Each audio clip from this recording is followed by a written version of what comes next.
Bienvenue sur Africa 24 pour cette nouvelle édition du QG News. Au sommaire de l'actualité en République démocratique du Congo, alors que le Premier ministre Augustin Matata Ponyo a donné sa démission conformément à l'accord politique issu du dialogue national. Le président Joseph Kabila s'est exprimé devant le Parlement. Il a promis des élections d'ici à avril 2018. La crise perdue au Soudan du Sud, l'accord conclu l'été 2015 peine à se concrétiser sur le terrain. Les combats continuent. Adama Dieng, l'envoyé spécial de l'ONU à Juba, évoque même un risque de génocide. Le taux de pénétration Internet encore trop faible dans certaines régions du continent. Les autorités poursuivent leurs efforts en vue d'une connexion inclusive. C'est le cas notamment au Togo.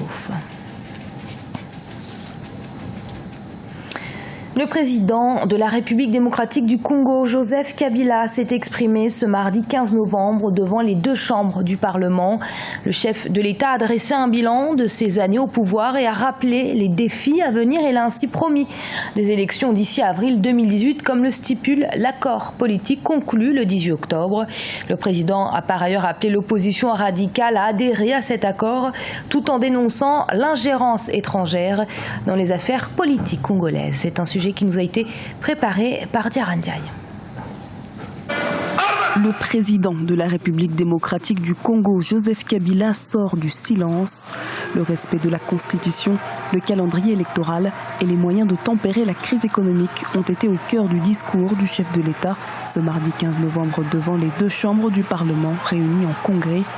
Cette adresse du chef de l'État congolais n'a pas occulté la question de la nomination du Premier ministre issu des rangs de l'opposition. Si le nom du nouveau chef de l'exécutif reste en suspens, ses missions, elles, sont d'ores et déjà clairement définies. Conformément à l'accord politique suspensionné, je désignerai donc récemment le Premier ministre qui aura la charge de former le gouvernement d'union nationale.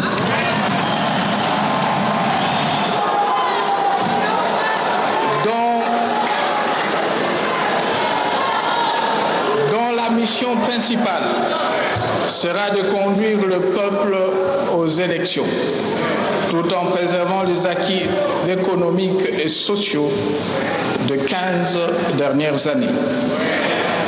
J'assigne ainsi à ce gouvernement la mission tout aussi prioritaire d'œuvrer à l'amélioration du social de notre population. S'exprimant sur son avenir politique, le président Joseph Kabila a été clair. La constitution congolaise doit et sera respectée. Quant à tous ceux qui semblent se préoccuper à longueur de journée de mon avenir politique,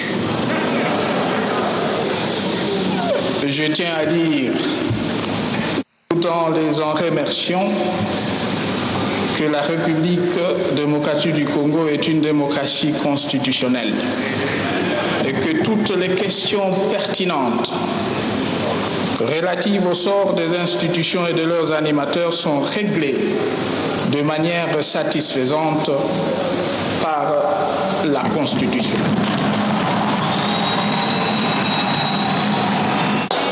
N'ayant jamais été violée, la Constitution sera toujours respectée, et ce, dans toutes ses dispositions. La mise en place d'un gouvernement de transition suffira-t-elle à mettre un terme à la crise en République démocratique du Congo? Là est toute la question. Le pays entre dans une phase décisive à pratiquement un mois de la fin du mandat du président Joseph Kabila. La date du 19 décembre approche à grands pas. Le compte à rebours semble avoir déjà commencé. Près de 180 responsables, chefs d'État et ministres des pays signataires de l'accord de Paris se sont exprimés successivement à la tribune de la conférence mondiale sur le climat qui se tient, rappelons-le, actuellement à Marrakech au Maroc. Les discours des représentants des États africains sont très attendus. L'Afrique, continent le moins pollueur, est pourtant celui qui pâtit le plus des conséquences du réchauffement climatique. Cette 22e conférence internationale consacrée aux questions environnementales devrait permettre de trouver des réponses efficaces et concrètes. Adama Dieng, l'envoyé spécial des Nations Unies à Juba, tire à la sonnette d'alarme. Il s'est en effet dit particulièrement préoccupé par la situation qui prévaut au Sud-Soudan et évoque même des risques de génocide. Les combats entre les troupes du président Salva Kiir et celles de l'ancien vice-président Riek Machar, entamés en décembre 2013, ont fait des milliers de victimes et des millions de déplacés et réfugiés. L'accord de paix signé en août 2015 peine à résoudre le conflit. Siamlo, Victoria Sechi. Au Soudan du Sud, la situation sociopolitique appelle à la vigilance. Un an après l'accord de paix signé et les tentatives de résolution du conflit entre les forces du président Salva Kiir et l'ancien vice-président Riek Machar, le climat politique est toujours tendu. Envoyé spécial des Nations Unies pour se prononcer sur l'évolution des rapports entre les dirigeants, Adama Dieng a annoncé qu'il craignait un génocide dans le pays. Le Sud-Soudan était entré dans une crise sans précédent 2 ans après son accession à l'indépendance en 2011. Je suis consterné par ce que j'ai vu et ce que j'ai entendu confirme mes inquiétudes selon lesquelles il existe une forte possibilité de voir la violence s'intensifier sur le plan ethnique avec des risques de génocide. En juillet 2016, Riek Machar avait exigé la mise en place de forces d'intercession, condition de sa réintégration dans le gouvernement de Salva Kiir après la reprise des violences en 2015. Chose refusée par le gouvernement. Pour l'envoyé spécial des Nations Unies, le schéma de la crise au Sud-Soudan ne laisse rien présager de rassurant. Pour preuve, l'accord de paix signé à Juba depuis le 26 août 2015 peine à être mis en œuvre et à concilier les parties. Les échanges avec tous les acteurs ont confirmé que ce qui a commencé comme un conflit politique s'est transformé en ce qui pourrait devenir une guerre purement ethnique. Avec l'arrêt de la mise en œuvre de l'accord de paix, la crise humanitaire actuelle, la prolifération des armes, tous les ingrédients sont là pour une dangereuse escalade de la violence.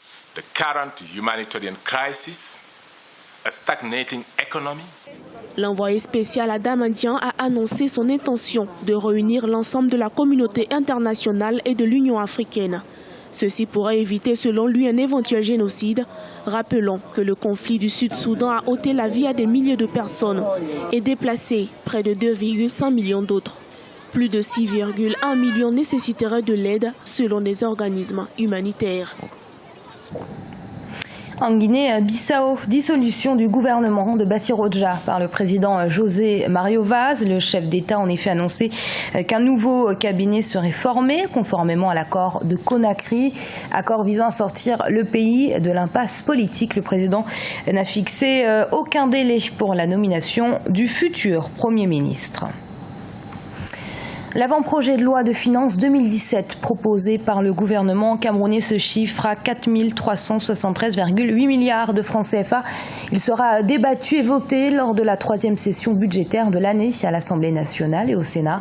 Si ce projet de budget est adopté, il sera en augmentation d'un peu plus de 139 milliards de francs CFA par rapport à la loi de finances de l'année précédente. Ibrahima Dioumaba. Au Cameroun, le projet de loi de finances 2017 table sur un budget de 4 373,8 milliards de francs CFA. Il a été adopté par le gouvernement et sera débattu et voté par l'Assemblée nationale et le Sénat. Si ce projet de budget est adopté par le Congrès, il y aura une augmentation de 139,1 milliards de francs CFA par rapport à 2016. On peut dire que ça confirme un peu le ralentissement que l'on a annoncé. De la croissance, des activités et des prévisions budgétaires. La différence entre le budget 2015 et le budget 2016, qui est actuellement en cours, était de 488 milliards de francs CFA. L'augmentation était de 13%. Cela signifie que ce qu'on vit en 2016 et qui va se répercuter en 2017 est une situation qui est un peu plus difficile que les années passées, même si pour le moment, le gouvernement n'a pas communiqué dessus et qu'il continue à penser que la croissance va être très forte parce que les hypothèses de croissance pour 2017 sont à 6,1%, alors que le FMI, lui, table sur 4,2%. La 3e session budgétaire de l'année a été ouverte jeudi 10 novembre à l'Assemblée nationale. Certains observateurs invitent le gouvernement à plus d'équilibre dans l'élaboration et l'exécution de son budget. Il faut d'abord évaluer le montant réel des recettes qu'on peut avoir. Cette opération consiste en réalité à réexaminer les budgets de l'année précédente et à voir quelles ont été réellement les recettes. Comme ça, on va se ramener à un budget réel. Et ça permettrait donc d'améliorer la répartition des ressources. Le projet de budget 2017 connaîtra une hausse en valeur relative de 3,1% par rapport à 2016. Au cours des dernières années, plus de 70% du budget camerounais était consacré au fonctionnement et 30% destiné à l'investissement. La révolution numérique est en cours sur le continent, mais les taux de pénétration Internet diffèrent selon les régions. En Afrique de l'Ouest, par exemple, les performances en la matière sont encore trop faibles. Les autorités multiplient les efforts pour que l'ensemble de la population soit connectée. Un travail de longue haleine qui prendra du temps. Focus sur le cas togolais avec ce reportage de notre correspondante Emefa Kofi. Au Togo, le taux de pénétration à Internet est estimé à 5,5% pour 430 482 utilisateurs d'Internet répertoriés dans le pays. Tels sont les chiffres publiés par Internet Worldstat dans son rapport de juin 2016, des chiffres qui révèlent le faible niveau de culture numérique de la population. Pourtant, cette culture numérique se situe à divers niveaux et présente bien davantage. Ces jeunes sont spécialistes en cartographie numérique, une approche qui révolutionne le numérique et permet le développement des peuples et des territoires. Je prendrai le cas sur le cas de la cartographie numérique. C'est vraiment quelque chose de très pratique. C'est le citoyen lui-même qui est acteur, c'est celui-là même qui connaît mieux son territoire pour pouvoir cartographier son territoire. Pendant que lui-même il contribue, il a la possibilité de réutiliser ces données-là sans même payer un frais. Je peux toucher, par exemple, le suivi des travaux sur le terrain. Par exemple, une entreprise qui a beaucoup de chantiers, mais qui ne peut pas à chaque fois présent sur le terrain. Il peut suivre ces différents travaux-là via le numérique. Afin de bénéficier des atouts qu'offre le numérique en termes de développement des startups, de jeunes Togolais innovent. Promoteur de la bande dessinée Zigidi, Paulin Assem, responsable de la structure Agomedia, a décidé de mettre à disposition du public un jeu vidéo dans l'objectif de booster la vente de son livre pour enfants. L'intérêt du jeu, c'est de faire connaître le personnage Zigidi. Ça fait que le jeu sera disponible partout sur les téléphones, sur les ordinateurs et c'est gratuit, ça se copiera. Et plus ce sera connu, plus ça fait connaître le livre Zigidi qui existe en version papier. Ce livre sera acheté par les personnes et plus c'est acheté, plus ça rapporte de l'argent à la société. Donc c'est beaucoup d'économies que nous faisons côté communication et ça peut booster nos ventes de façon considérable. Comme ces jeunes, beaucoup ont développé leurs activités économiques grâce au numérique. Mais beaucoup reste encore à faire. Sur l'état de pénétration d'Internet en Afrique, le Togo est classé 7e dans la sous-région derrière le Bénin, le Burkina Faso, la Côte d'Ivoire, le Sénégal, le Ghana et le Nigeria en tête du classement. Ce journal a été réalisé par l'ensemble de la rédaction. Merci de l'avoir suivi. Restez sur Africa 24. Dans un instant, une nouvelle édition de l'information.